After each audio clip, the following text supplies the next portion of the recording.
Welcome to Good for Bitcoin, a weekly show recorded live every Friday where we recap the top events of the week and talk about everything that is good for Bitcoin. If it's built on Bitcoin, then it's good for Bitcoin. Let's get started.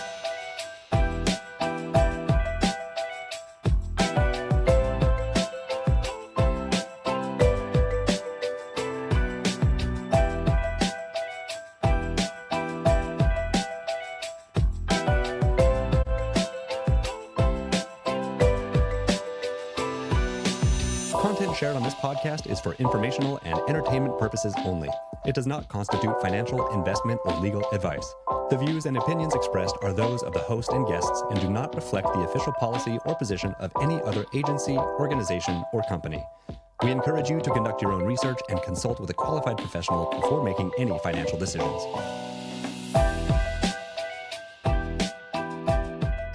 Well, hello, everybody. Welcome to Good for Bitcoin, your weekly pulse on Bitcoin innovation. My name is Brandon, joined as always by Kate. Kate, how was your week? Hey, Brandon. Yeah, I had a good week. A lot of heads down work. It seems like there's a lot of turnover in the Bitcoin world. Things are closing down. A lot of things are getting built up. So I'm just trying to take that approach and keep building heads down as well. How was yours? Yeah, I think that's a good observation. It's like kind of like old guard, new guard. Yeah.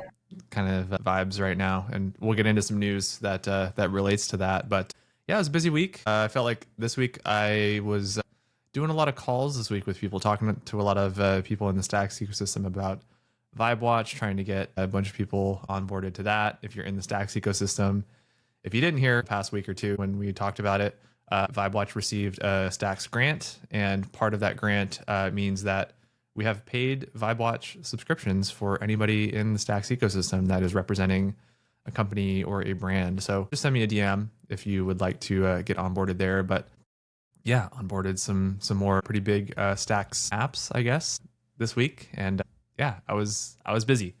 So That's awesome. Lots of good work happening. Hey, congrats. Very cool. Yeah.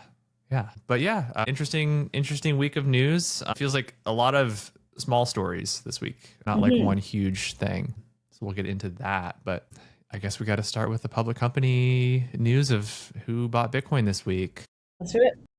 Strategy did not buy Bitcoin this week. They have officially not bought any Bitcoin in over a month, which is pretty crazy to think about, considering just the wild streak that they were on. They did increase their USD reserve this week by $225 million using an ATM sale, which is basically dilution of their common MSTR stock. So they are continuing to just shore up those USD reserves at the expense of MSTR holders, I guess, but at the benefit of STRC holders, which is kind of how it works.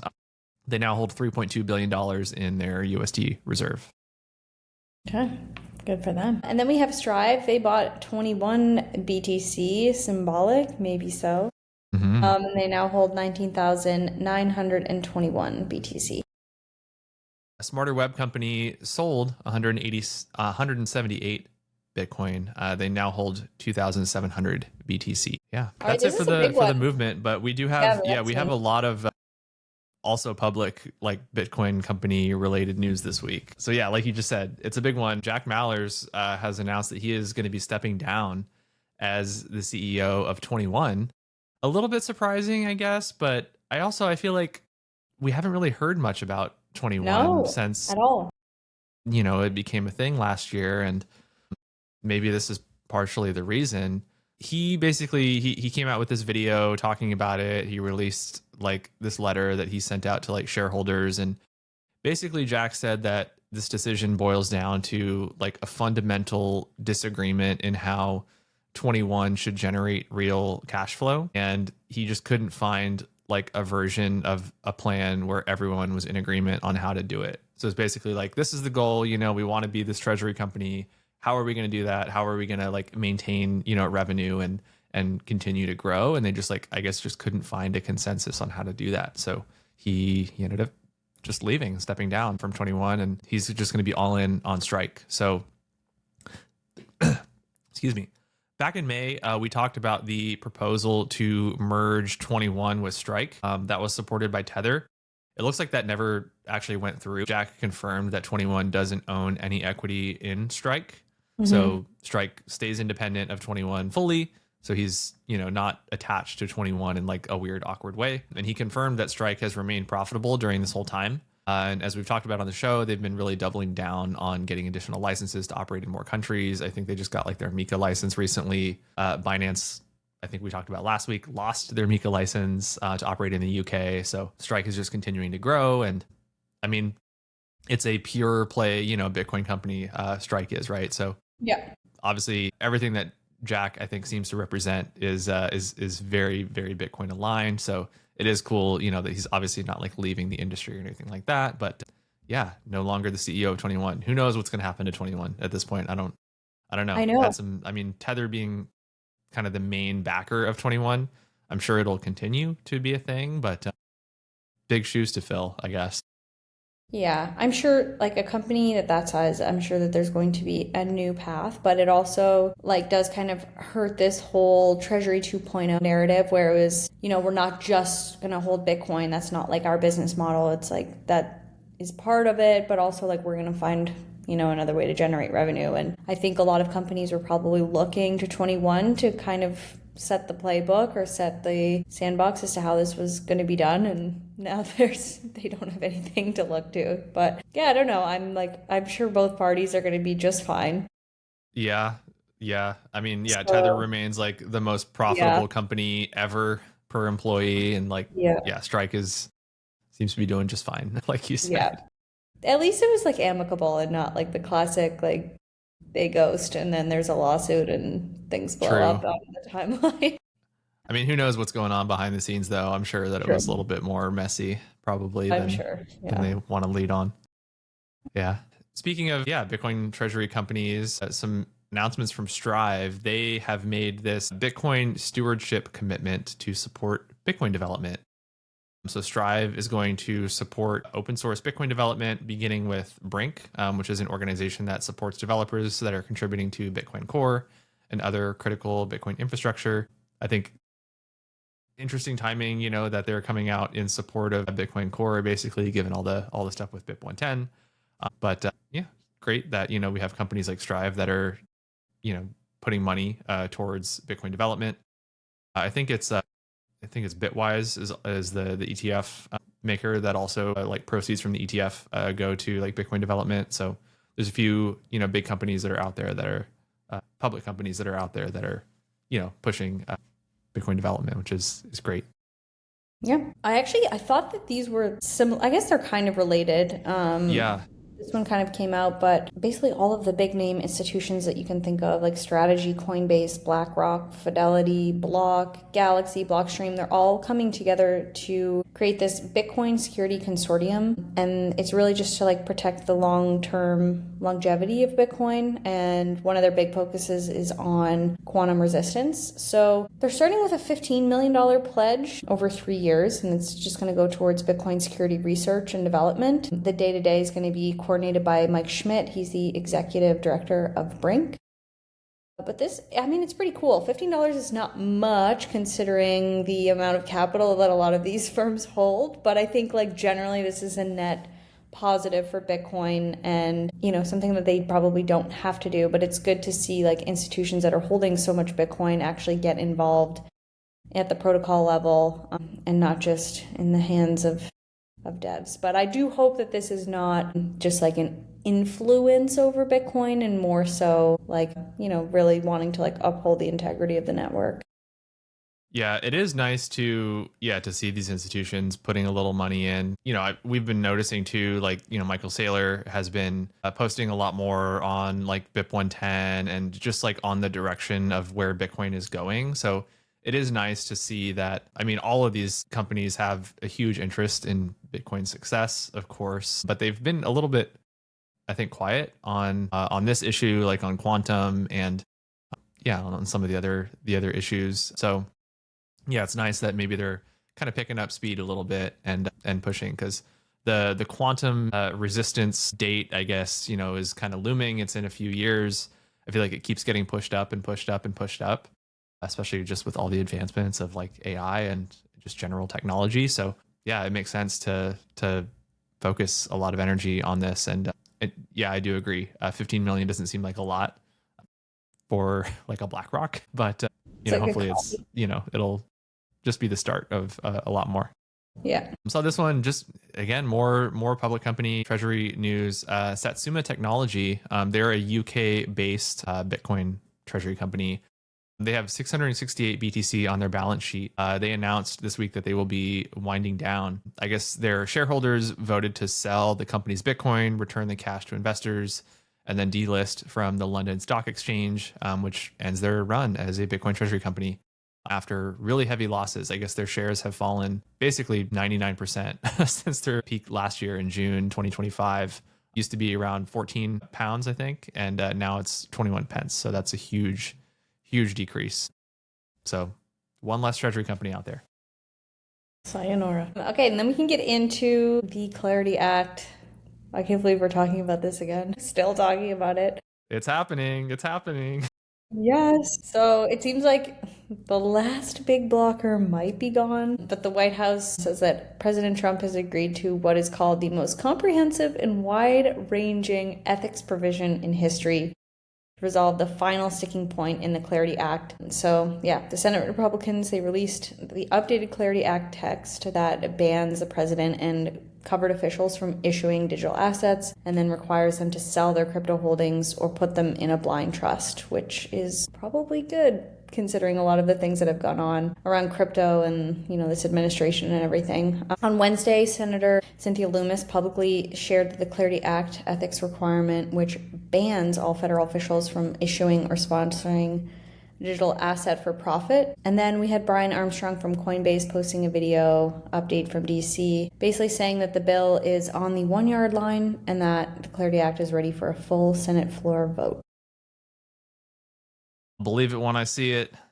Feel like we keep seeing these 1 yard line posts every week, but yeah, I mean, I feel like the industry would be so much better off, and we would be, I think, in a much better place, and we would probably already have the Clarity Act at this point if Trump had just like never created a Trump coin or a Melania coin, Yeah. or any of these like dumb crypto things that he's done. If he had just like come out in support of like the Bitcoin, treasury and strategic, Bitcoin treasury and just a couple other things like that, and then just kind of stepped back and didn't do much more than that, we would have just been in a much better place. It's like 2 steps forward, or 1 step forward, 2 steps back almost. Yeah. But this was definitely the sticking point, I think, is everyone's just like pissed that like Trump has continued to profit off of like these Trump coins and everything like that, and to not allow, I mean, from Trump's perspective, like he's already gotten the money from it, so like he can pretty safely be like, oh yeah, I won't do that anymore. I mean, it's already done, right? But whatever it takes, I guess, to get this passed. Anyway, We'll hopefully see. soon. We'll see. Well, we haven't talked a lot about Project Choke Point 2.0 in a long time, but I've been seeing a few people this week that were talking about getting debanked, which is surprising, I guess, to see in 2026. But a lot of it has been coming from Wise, which is this. Mm-hmm. I don't know if they're an actual bank or like a neobank, but we have a couple pretty prominent Bitcoiners that say that they were debanked by Wise. First one is Peter McCormack. He shared that he was debanked and had nearly 12,000 pounds that have not been returned to him. So he's still kind of waiting for that. And I guess they had told him it was because of Bitcoin, but he had never used Wise to buy Bitcoin. It turned out it was because a Bitcoin company paid like an invoice and they were attached in that way. And that just from that link, they like debanked him because they can't be associated with Bitcoin. I don't really know.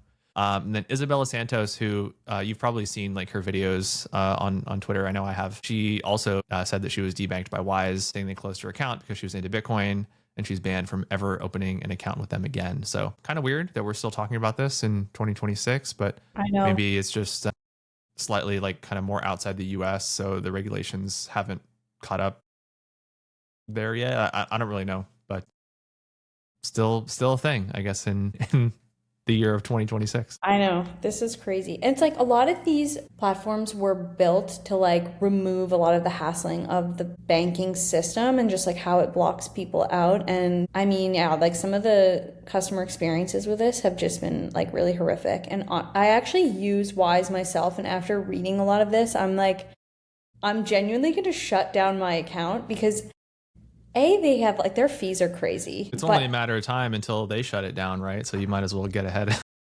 Yeah, that's the thing. It's like, well, I'm Yeah. fully associated with Bitcoin. Like, okay, I'm not buying Bitcoin on Wise, but like I'm very much associated with it. So it's like if I see all of this happening, like there's no doubt that yeah, I'm gonna shut down my account. But yeah, it comes at a time which is funny, and we're gonna eventually bring them on the show. I know we keep talking about it, but my friend started this app. It's called Avio. Try Avio on X, and like it really solves this problem for people who like live across borders. So like for me, I earn in USD, but I'm based in Canada, and their app like allows you to have a USD account and like a few other currencies, and you don't need to be like located in any country. And I mean, the biggest thing for them is they're self-custodial. So like this will never happen. Like, right, when I put my money in Wise, like they control it. They own it. I mean, technically I own it, but they really own it because they can shut it down. And yeah, like what I like about Avio is like they cannot touch my money. It's mine. Like I'm using rails that they've built, but you know, it's really like a self-custodial experience. And like this is what freedom money was supposed to be built on, and being able to like move as much as you want, wherever you want,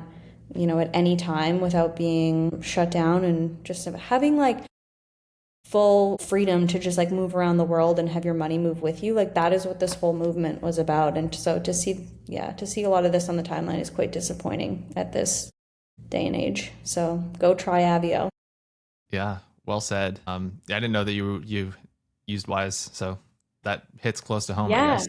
because it was always very hard to get a US bank account, you know, not being an American. Is And that kind of what Wise is trying to do? Is like to like US bank the non-US users, and like I don't that's even know if that's it, or if it's mostly like their whole thing is that you're supposed to just be able to move like money throughout different currencies really easily. And so like because you know I can transfer between like US and Canadian dollars, and I think I could probably transfer to other currencies, and there's a card that like allows you to spend your money, but the fees on it are just crazy. Like I don't even want to move my money half the time, because every time I move it I'm like dinged with all these fees, and like I think that that's like very unfortunate. So I don't know, I just think there's better solutions at this point. yeah, sounds like it. Yeah, I know we need to get them on the show. We've been talking about it Yeah, for a they've few been weeks, so but heads down. Every time I'm like, yeah. guys, come, and they're like, yeah, okay, we're coming. And then, but we'll get them eventually. Yeah, for sure.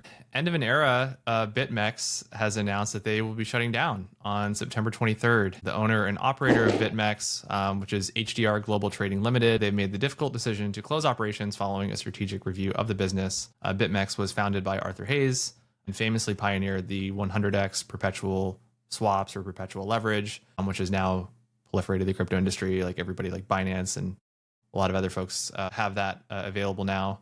But yeah, I mean, BitMEX was kind of the first. They basically created perps, Yeah, which are now also like becoming a thing in like TradFi as well. So yeah, a lot of just pioneering stuff that they did. So unfortunate to see. I guess their like leverage has really, or excuse me, not leverage, volume has really gone down a lot on them, as like a lot of other exchanges have caught up to allow also leverage. But yeah, end of an era.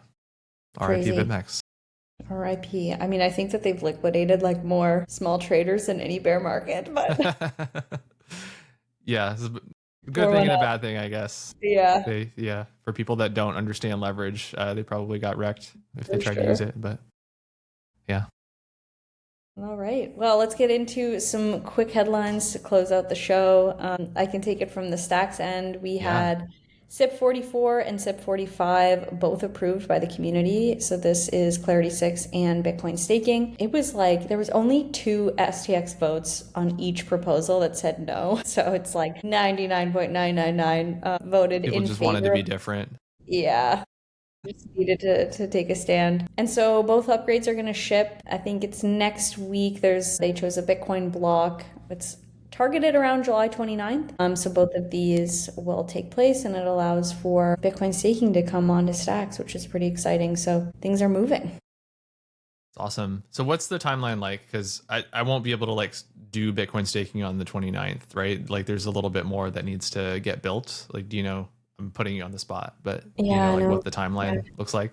Yeah, I should know. I think like the hard fork will take place, and then basically by the end of August is when sort of like the whole mechanism will be up and running, and the inaugural participants, like chosen partners, will be able to stake their Bitcoin. I think between then and like the end of August, like the end of July to end of August, is when you like restake all of your STX. So you will be unstacked, and you will have to restack all of your STX in order to keep earning your rewards. So you'll still have that coming in, but you will need to restack. And then the first protocol bond will happen towards the end of August. And then once that one kicks off, then I think the plan is to continuously open it up to more and more participants. So yeah, Cool. lots of stuff. Looking But we forward to did, it.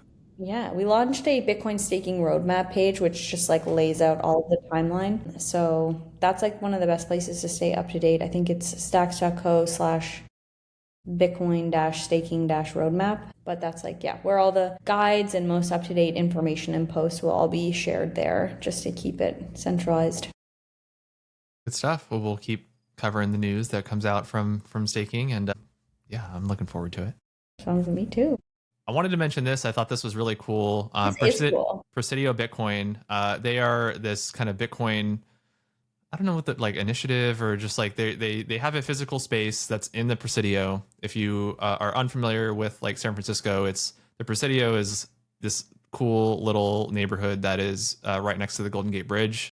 I just am showing a photo there. It's like a beautiful photo Yeah. with the Golden Gate Bridge in the background. But they're basically creating this Presidio Bitcoin visiting member program, where if you are like a builder or a dev or what they say is a freedom tech advocate, they are inviting you to spend 1 to 3 months in San Francisco with around 30 other builders. They say they're opening up 6 spots on a rolling basis for projects like private AI, open source projects, or of course Bitcoin. So wanted to make sure that I shouted that out. It's a pretty cool. I've never been, but it's a pretty cool space from what I've heard, and the Presidio is a really awesome place to go visit. Yeah. So yeah, pretty neat. That's super cool. You should apply. Maybe. I don't know. I Maybe. don't know if they would like. I don't know how they feel about stacks though. We'll see. I'm sure you could somehow weave like a vibe watch Yeah, yeah, of course, of course. angle in there. We'll Who see. knows? Maybe. And then there's a fun event coming up. Tell Yeah, me this about one's it. also coming up on Sunday, so wanted to shout this one out. So Robin Linus, who is the creator of BitVM, and Casey Rodamore, who of course is the creator of Ordinals, they are going to be hosting this Bitcoin show and tell on Twitter on Sunday, which is a Twitter space for, they say, everyone who hasn't let the bear market deter them from building on Bitcoin. I'd love to see that. They say the goal is simple, is to just highlight the interesting work that is often obscured by market noise and daily outrage on the timeline, like probably all the BIP 110 stuff that's been going on. But Yeah. you can go to, I don't know if Casey's tweeted about it, but you can go to Robin Linus's X handle to sign up. It's looks like it's going to be on Sunday at 4 p.m. Eastern. So that'll be, if you need some plans on Sunday, then there you go. That's pretty cool. Yeah, good for them. That'll be interesting. I mean, Casey's always a good energy. Yeah, So I'm sure there'll be some laughs coming from that one. 100%. Very cool. Cool. Well, I think that wraps it up for the week. Thank you, everybody, for tuning in. Either if you were live on goodforbitcoin.com or tuning in to just the podcast or the YouTube, give us a like, give us a subscribe wherever you're listening. And yeah, have a great weekend, and we will see y'all next week. Awesome. Have a good weekend, guys. Bye.